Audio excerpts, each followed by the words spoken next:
నమస్తే అన్న, అందరికీ నమస్కారం. కువైట్లో ఒక కువైటీ పౌరుడికి కోర్టు భారీ షాక్ ఇచ్చింది. ఇటీవల కాలంలో మనం చూసుకుంటే కానీ ఇళ్లల్లో గృహహింస కేసులు పెరిగిపోతూ ఉన్నాయన్నమాట. భార్య పైన దాడి చేయడం, బిడ్డల పైన దాడి చేయడం వంటి కేసులు నమోదవుతూ ఉన్నాయన్నమాట. అలాగే నమోదు కాని కేసులు ఇంకా ఎన్నున్నాయో తెలియడం లేదు. స్థానిక మీడియా తెలిపిన వివరాల ప్రకారం కువైట్లో తన భార్య పైన పిల్లలపైన దాడి చేసినందుకు ఒక కువైటీ పౌరుడు తన యొక్క భార్యకు 15,000 కువైట్ దినార్లు పరిహారంగా చెల్లించాలని చెప్పేసి సివిల్ కోర్టు ఆదేశించింది. పబ్లిక్ ప్రాసిక్యూషన్ అతని పైన గతంలో ఉన్న కేసును తిరిగి ప్రారంభించాలని కూడా కోర్టు నిర్ణయించింది. భార్య పబ్లిక్ ప్రాసిక్యూషన్లో దాఖలు చేసిన ఫిర్యాదు నుంచి ఈ కేసు వచ్చింది.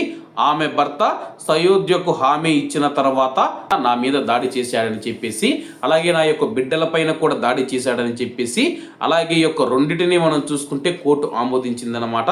శారీరక దాడి ఏ మతం ప్రకారం కూడా సమర్థించబడినది మరియు శిక్షార్హమైన నేరంగా పరిగణించబడుతుందని చెప్పేసి కోర్టు తెలిపింది.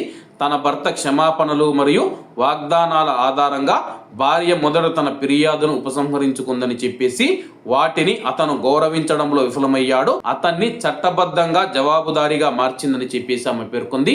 ముందుగానే వీళ్ళిద్దరి మధ్య మనం చూసుకుంటే కానీ గొడవలు ఉన్నాయన్నమాట.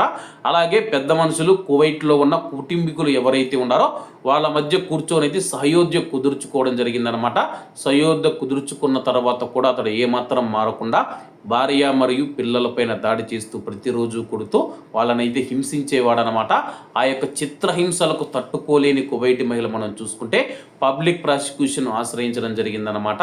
పెద్దల సమక్షంలో సయోధ్య కుదిరినా కానీ నా భర్తలో ఏమాత్రం మార్పు రాలేదని చెప్పేసి మా పైన ప్రతిరోజు తిడుతూ కొడుతూ దాడి చేస్తూ ఉన్నాడని చెప్పి ఆమె ఆరోపించడంతో విచారించిన కోర్టు మనం చూసుకుంటే అతడు 15,000 దినార్లు చెల్లించాలని చెప్పేసి, అలాగే అతనిపైన చట్టపరమైన చర్యలు తీసుకోవాలని చెప్పేసి ఆదేశాలు జారీ చేసింది.